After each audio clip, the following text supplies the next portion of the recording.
on, let's go the second mile. What does that even mean anyway? Is it encouraging people? Is it challenging people to go above and beyond? Is it raising the standard? Is it serving like Jesus did? I believe it's all of the above. And in a world where people are just trying to do the bare minimum just to get by, I believe Jesus is calling us as his children to go the second mile.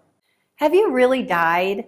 Galatians 2:20 says, "For I have been crucified with Christ. It is no longer I who live, but Christ who lives in me.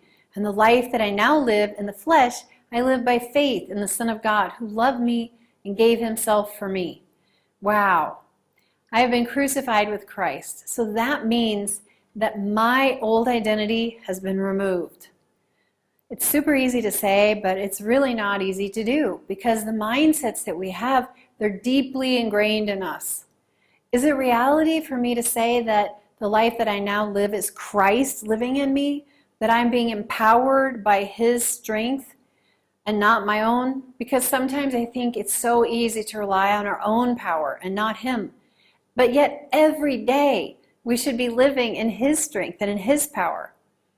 Because both of them can't work. There's only room for one on the throne of my heart. See, it's not enough just to say a prayer and ask Jesus into my life and live right there. That's the entry step to the relationship.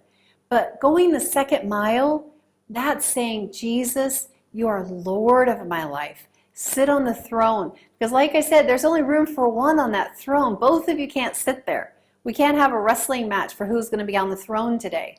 So if we really want to live a life that's empowered by God, then we have to lay down our rights. That means everything isn't going to be done just our way, but we surrender that and we say, Lord, I trust you. And that's what it means to say, I have been crucified with Christ. I lay down my rights, my thoughts, my agenda, and I say, God, what you want is what I want. And when we do that, then we can become everything that God wants us to be, that identity that he put in us from the beginning. And we can live that life. And when we do that, we really will go that second mile and we will be empowered by him and not by our own strength.